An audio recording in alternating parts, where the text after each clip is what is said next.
Hello, my lovelies. Here's a quick review of All of Us Strangers, which apologise, I've had to rush a bit. But so it's based on a Japanese novel called Strangers, and I think that's interesting because of the Japanese concept of ghosts being different from the Western concept, where ghosts are part of your everyday environment and they are people that you interact with or can come to terms with, or that living with them helps you come to terms with the past, which is really kind of the emotional heart of the film. And it's interesting as well, the first adaptation of this film, which was Japanese, was done as a ghost story.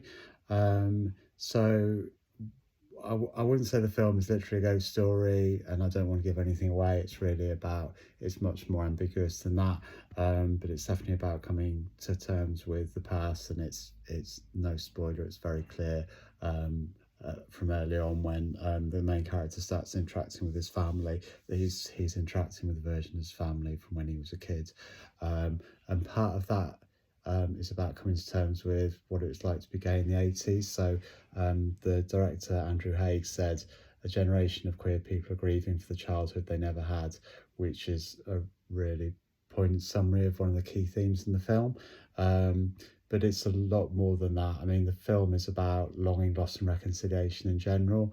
It's also a film about how moving on requires coming to terms with the past, and some kind of emotional reconciliation. And I think the way that happens in this film, I think it's really interesting and emotionally intelligent, because the film portrays the idea that emotional healing isn't just about what happens to you, it's the imagination and empathy to kind of project into other people the desire for healing or the desire for reconciliation, or to be better people that they didn't have at the time.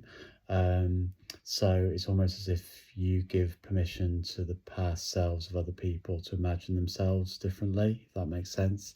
And there's also a turn near the end of the film, which is too much of a bombshell for me to dwell on, but it kind of counteracts that as well. It counterposes the need to forgive other people with the recognition that we all, often without knowing it, can neglect other people, and that we maybe don't realise how much people need us, or even how we're neglecting people. And obviously, with the gay aspect of the story, a lot of that is based in how social media pressures, family culture made that so difficult, that emotional honesty at the time. The casting is absolutely superb. You just couldn't imagine, but if I couldn't imagine better people casting it. My absolute favourite is Jamie Bell as the dad. The whole thing is like incredibly poignant. I'm really looking forward to watching it again. I wish I was there, because I think it would be even more powerful in a second reading, because more fully everything that's happening. Whereas as it is, without knowing much about the film, which hopefully you don't, I think it's the best way to watch it.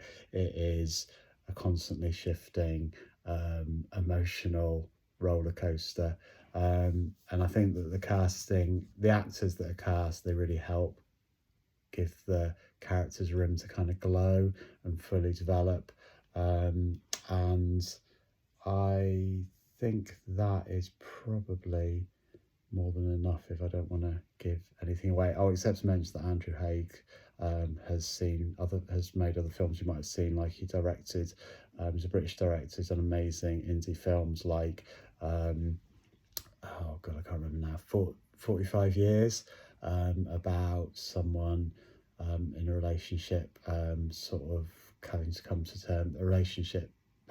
terms with someone, kind of re-emerging from the past as a memory, and there's a lot of parallels with this film. There's also another beautiful gay love story, which I think is called The Weekend, and he's done other stuff as well, but he's obviously an amazing director. So yeah, I hope you enjoy it, and you need to have a pack of tissues near you, because it is very, very weepy, but also I think that it could be seen as, I know some people have kind of described it as harrowing, and it is on one level, but I think it's mostly overwhelmed by the sense of love and compassion and reconciliation, and like I said, an emotional positivity really about coming to terms with what could cause resentment, but actually it is kind of more about finding the empathy to come to some kind of reconciliation in terms of how you feel about things.